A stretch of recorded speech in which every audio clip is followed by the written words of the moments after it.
Halo sahabat Skuad Malam, di video kali ini kita akan membahas tentang hal-hal mistis di sekitar kita. Bahkan ada orang yang rela untuk mencari kekuatan spiritual yang bahkan memakan korban nyawa. Langsung saja kita ke ceritanya.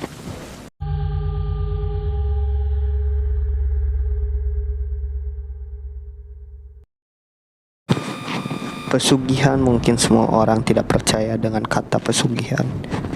Cepat kaya, memuja sesuatu yang di luar akal sehat, entah dengan bertapa atau memberi sesajen. Saya pun dulu tidak percaya dengan pesugihan atau hal yang di luar akal sehat. Tapi saya mulai percaya dengan pesugihan karena lingkungan kerja saya ternyata semua orang pergi ke dukun. Bahkan ada teman kerja saya, pegawai wanita, memakai pemikat supaya atasan atau bosnya suka dengan dia. Saya mulai percaya ketika teman kerja saya sendiri memakainya. Lalu ada kasus juga mengenai seseorang yang membunuh anak tanpa berdosa dan mengambil kemaluannya hanya untuk menjadi dukun dan agar dia mendapatkan kekuatan spiritual. Hakim pengadilan Siak telah memvonis mati terdakwa pembunuhan dan mutilasi 7 bocah di Kabupaten Siak, Bangkalis dan Rokan Hilir, Provinsi Riau, Kamis 12 bulan 2 tahun 2015 yang lalu. Mereka adalah Muhammad Delvi alias Buyung bin Basril Tanjung, Sopian bin Herman, dan Dita Dasmala Siti binti Suhairni. Selama proses persidangan, menyempatkan waktu untuk berdialog dengan ketiga pelaku, khususnya Delvi. Kendati apa yang dikatakan sudah disampaikan saat persidangan, namun ada hal lain yang menarik terkait alasan Delvi membunuh dan memutilasi korbannya. Delvi tinggal bersama ayahnya, Basri Tanjung, di Duri, Kabupaten Bengkalis. Sehari-hari Delvi bekerja tidak menentu. Kadang-kadang membantu ayahnya berjualan sate. Ada juga jadi kuli bangunan. Namun belakangan Delvi bekerja di salah satu usaha air minum isi ulang.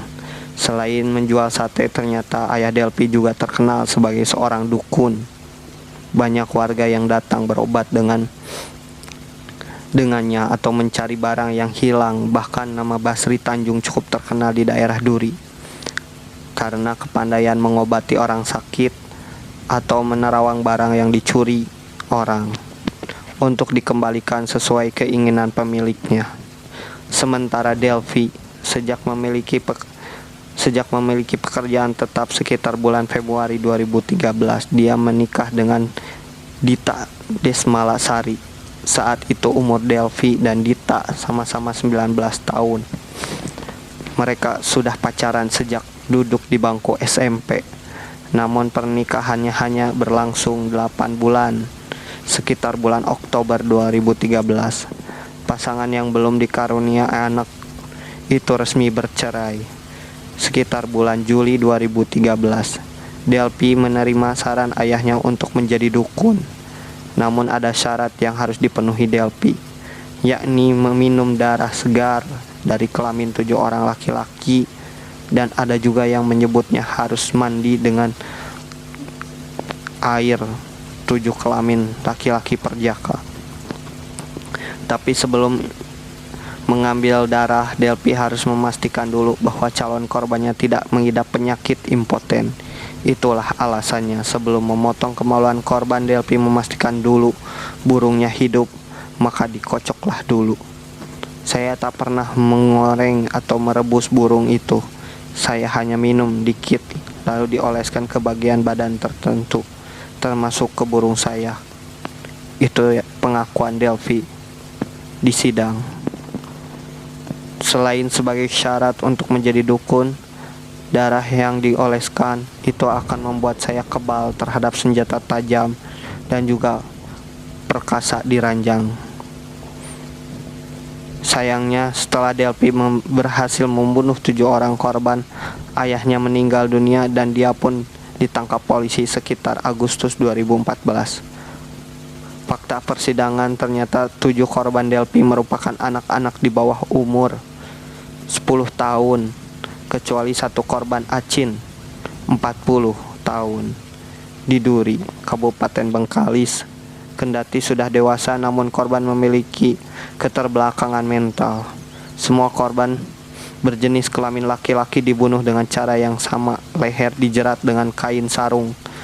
Kemaluan korban dikocok agar hidup lalu dipotong dengan pisau. Kemudian darah kemaluan ditampung, nantinya diminum sedikit dan dioleskan di bagian badan sebagai syarat menjadi dukun.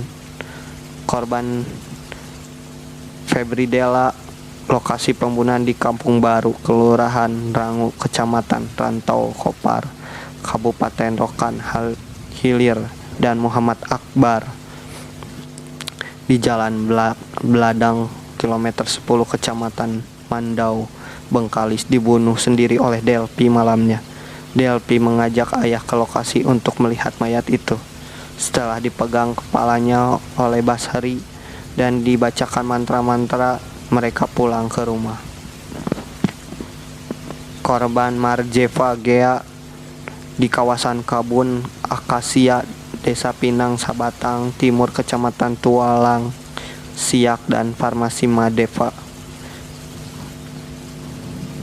di kawasan Kebun Akasi, Desa Pinang, Sabatang Timur, Kecamatan Tualang, Siak, dibunuh oleh Delphi dengan Sopian.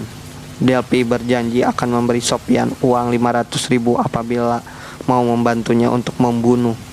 Dikatakan Delphi saat membunuh FM, Sopian minta uang yang dijanjikan, tapi waktu itu Delphi tidak punya uang. Akhirnya mereka sepakat memotong-motong daging korban dan dimasukkan ke dalam 7 kresek.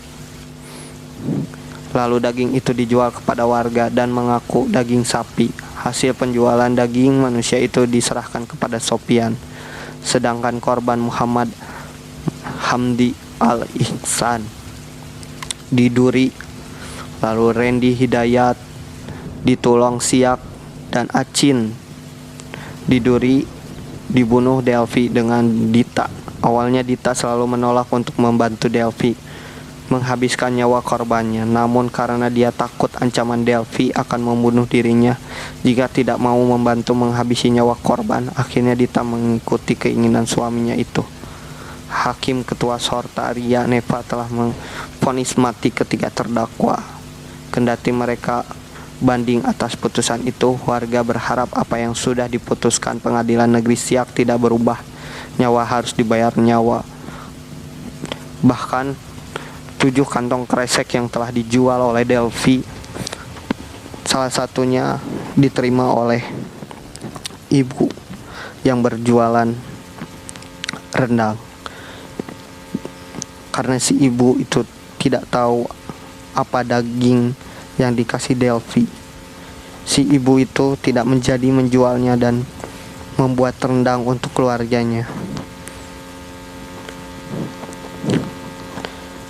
Si ibu itu tidak menjadi menjual dagingnya karena dagingnya terlalu empuk untuk dijadikan rendang, sehingga tidak jadi dijual dan memilih mengkonsumsinya sendiri. Apakah kalian mau mengkonsumsi daging manusia?